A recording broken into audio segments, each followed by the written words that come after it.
Je pense premièrement que c'est une diversion politique parce que je ne vois pas le gouverneur de province Jacques Kaboula publier son gouvernement, constitué de 10 ministres et 10 commissaires et au même moment sa hiérarchie est au courant comme la population lambda. Non.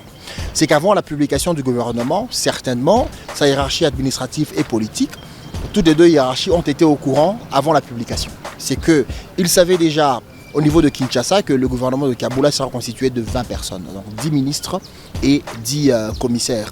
Mais le reste, c'est maintenant juste une sorte de populisme, de donner l'impression que la Constitution doit être respectée, parce que naturellement, dans un autre État sous autre cieux, c'est des sanctions sévères pour celui qui viole la Constitution. Mais vous allez voir que c'est un apoprisme par rapport au fait de revoir l'arrêté lié au commissaire, respecter la Constitution, aligner que 10 ministres tel que l'a fait le ministre de l'Intérieur. C'est que moi, ça ne me surprend pas sincèrement, parce que le gouverneur de province n'a pas un pouvoir unilatéral par rapport à la composition de son gouvernement, même par rapport à la nomination des ministres, des commissaires. On sait comment ça se passe. Des recommandations par-ci, des injonctions par-là, et lui n'est fait que, dans la plupart des cas, se plier devant les ordres lui donnés par sa hiérarchie.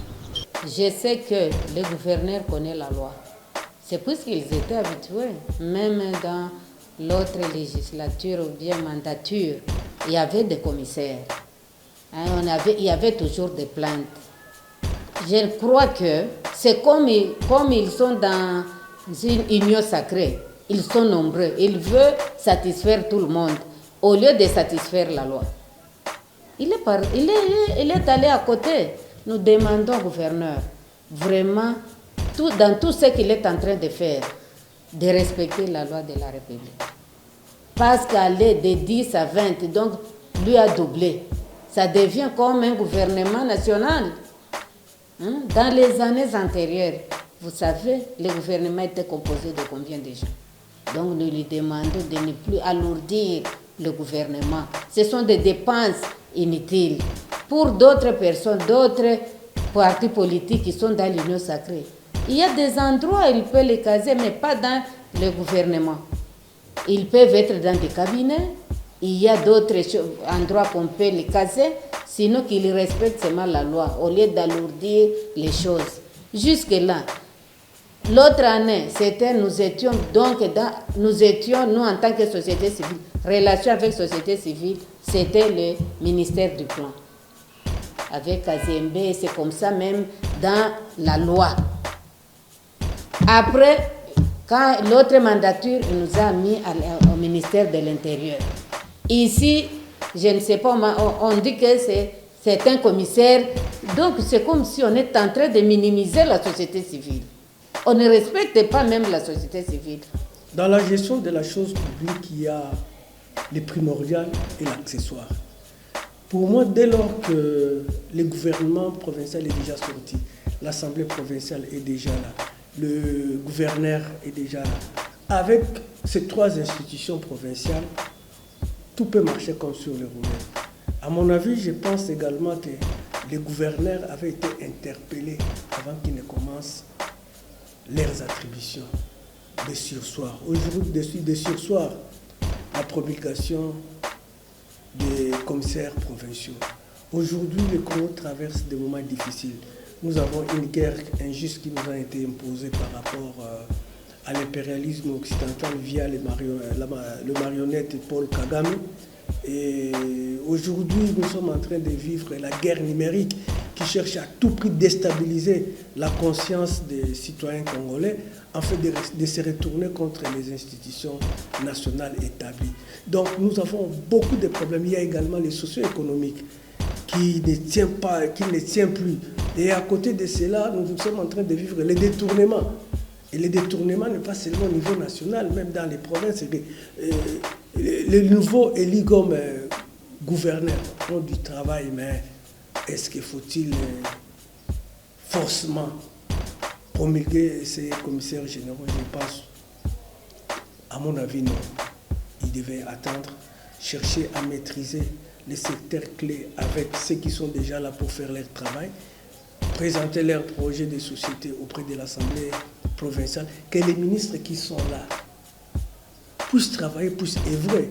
Mais maintenant qu'ils ont posé, ils ont mis la charrue devant le bœuf, bien que c'est constitutionnel, c'est d'abord constitutionnel, bien que la Constitution leur donne le pouvoir, est-ce que c'est vraiment primordial? Et à mon humble avis, je pense que c'est accessoire.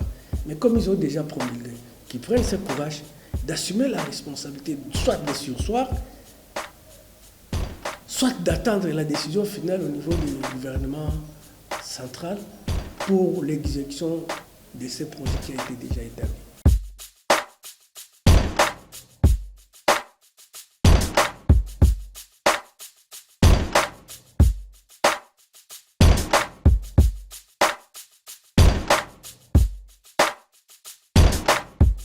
Donc c'est comme dire qu'il y a une contradiction entre la loi et le président de la République et le ministre de l'Intérieur. Tout celui qui gère, ce n'est pas le président de la République. Là, je pense que ce sont les ondits. Celui qui gère le gouvernement, tous les gouvernements provinciaux, c'est le ministre de l'Intérieur. Et le ministre de l'Intérieur ne peut pas faire ce que bon lui semble. Nous sommes gérés par la loi, donc tous doivent respecter la loi. Ou bien il change cet article, qu'on ajoute le commissaire. Il n'y a pas de problème. Si on n'a pas encore changé, nous respectons d'abord la loi. Si cette fois-ci, nous commençons à dire que, puisque je suis dans l'union sacrée, alors le jour que l'union sacrée ne sera plus là, maintenant vous allez gérer les pays ou bien les provinces en fonction de quoi? Nous demandons seulement le respect de la loi. Je ne pense pas s'ils sont vraiment patriotes au regard de tout ce que je viens d'énumérer comme problème. Rien ne sera pour eux. Nous qui sommes là depuis des années et des années, avec les maigres salaires, on résiste. On n'a pas pris les armes. Ils doivent comprendre que nous avons beaucoup de problèmes. Et ça ne sert pas qu'on puisse appliquer le fonctionnement d'une structure dès lors que vous n'êtes pas à mesure de payer ces gens-là. Et ça va créer encore des frustrations. Et les frustrations sont déjà là. Demandez à ces gens-là d'attendre. Ils vont se mettre dans une situation politique telle que s'ils n'ont pas des nerfs solides, ils vont fomenter, ils vont collimenter ceci, cela, pour que la conscience et le moral de l'Ouchois soient entamés. Mais s'ils peuvent se surpasser pour comprendre ce que nous sommes en train de mettre comme avis et considération, je pense que ça peut passer. Pour revenir, il va chasser qui, il va placer qui, on va y revenir. Je vois là où il y a votre inquiétude. Le gouvernement n'a pas été investi au niveau de Lubumbashi. Il a présenté son programme, mais l'investiture de son équipe gouvernementale a posé problème parce que la Constitution n'a pas été respectée. Bon, alors il y a des sessions ordinaires et des sessions extraordinaires. Ça peut se convoquer pour investir le gouvernement provincial et qu'il puisse fonctionner. Ça ne sera pas les membres de son équipe du gouvernement passé. Ça sera les mêmes ministres nommés, mais au cours d'une session en province, bien sûr, parlementaire extraordinaire, il peut toujours être investi. Alors pour revenir à votre question, il va chasser qui, il va placer qui? Ça dépend du poids politique, ça dépend aussi des partis politiques qui sont de l'Union sacrée. C'est quoi leur poids, c'est quoi leur relation avec le président de la République, excusez-moi de le dire, là on parle politiquement, hein. C'est quoi leur relation par rapport au président du Parlement, c'est quoi le nombre de sièges qu'ils ont en province et au niveau national, et s'il y a des autorités morales qui n'ont pas par exemple de sièges ici en province, c'est quoi leurs accointances, excusez-moi de citer le nom, avec Augustin Kabouya qui représente l'Union sacrée. C'est que il y a beaucoup de choses dans ce sens-là, mais on ne donne pas beaucoup plus d'importance à la technocratie, par exemple, à l'expertise, par exemple. Il n'y a pas de méritocratie ici, ce sont les accointances politiques, ce sont les lobbying politiques, les officines politiques. Il va gérer, il lui faut beaucoup de sagesse. Aussi, il y a des communautés qui vont exiger leur représentation au niveau des commissions, au niveau du ministère, parce qu'il faudrait aussi que supposément les ressortissants, les tribus originaires de la province de Haut-Katanga se retrouve aussi, c'est que tout compte fait, il va devoir pondre ou même actualiser son équipe gouvernementale et tout va bien se passer. Donc ce qui compte ici, c'est plus la politique que la compétence. Donc il n'est pas question d'être intelligent, il n'est pas question de bien comprendre les choses. Au Congo, il est question d'être proche de ceux qui dirigent.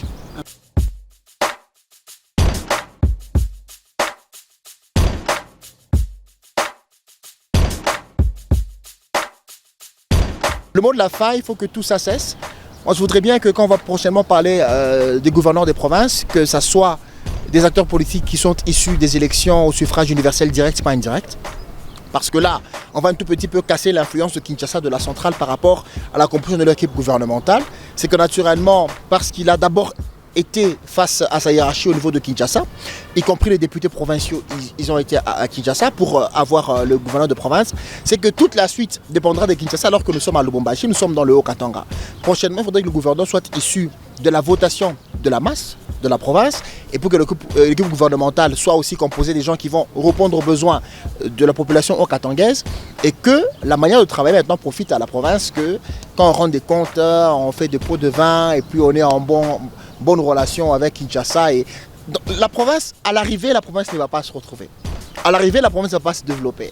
Donc aussi longtemps que l'équipe gouvernementale d'ici répond aux exigences de Kinshasa, quand Kinshasa est servi, même si le peuple n'est pas servi, ça ne pose aucun problème. Il y a eu beaucoup d'insatisfaction au niveau de la province. Il y a eu beaucoup de méfiance même par rapport à ces élections du gouverneur de province. Mais il est là, il est revenu. Pourquoi? Parce qu'on a convoqué des députés qui ont été élus à Lubumbashi, mais avant de choisir le gouverneur, ils ont d'abord été à Kinshasa pour savoir. Donc au fond, c'est des actions très désaxées, mais il faut que la loi électorale puisse être révisée pour que tout se passe de manière un peu juste mesure, à mon sens.